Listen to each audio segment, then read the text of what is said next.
लाम मीम। ये किताब यानी कुरान मजीद, इसमें कुछ शक नहीं कि अल्लाह का कलाम है, परहेजगारों के लिए रहनुमा है। लोगो, जो किताब तुम पर तुम्हारे परवरदिगार के हाथ से नाजिल हुई है उसकी पैरवी करो और उसके सिवा और रफीकों की पैरवी न करो, और तुम कम ही नसीहत कबूल करते हो। और तुम्हारे परवरदिगार की बातें सच्चाई और इंसाफ में पूरी हैं, उसकी बातों को कोई बदलने वाला नहीं, और वो सुनता है, जानता है। और अक्सर लोग जो जमीन पर आबाद हैं गुमराह हैं, अगर तुम उनका कहा मान लोगे तो वो तुम्हें अल्लाह का रास्ता भुला देंगे।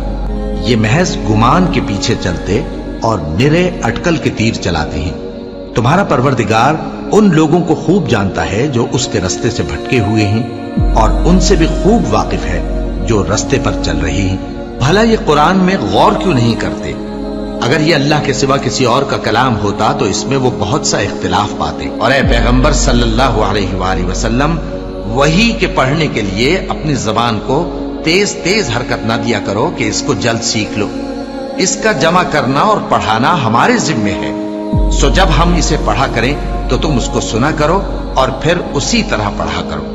फिर उसके मानी का बयान भी हमारे जिम्मे है। और अपने परवरदिगार की किताब को जो तुम्हारे पास भेजी जाती है पढ़ते रहा करो। उसकी बातों को कोई बदलने वाला नहीं, और उसके सिवा तुम कहीं पनाह भी नहीं पाओगे। और जो लोग सुबह शाम अपने परवरदिगार को पुकारते और उसकी खुशनुदी के तालिब हैं, उनके साथ सब्र करते रहो, और तुम्हारी निगाहें उनमें से गुजर कर और तरफ न दौड़े कि तुम दुनियावी जिंदगी की रौनकों के खास्तगार हो जाओ। और जिस शख्स के दिल को हमने अपनी याद से गाफिल कर दिया है और वो अपनी ख्वाहिश की पैरवी करता है और उसका काम हद से बढ़ गया है, उसका कहा न मानना। और कह दो कि लोगों, ये कुरान तुम्हारे परवरदिगार की तरफ से बरहक है, तो जो चाहे ईमान लाए और जो चाहे काफिर रहे।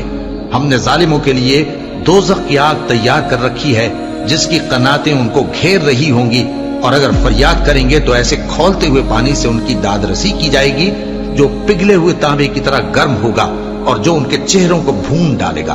उनके पीने का पानी भी बुरा और आरामगाह भी बुरी।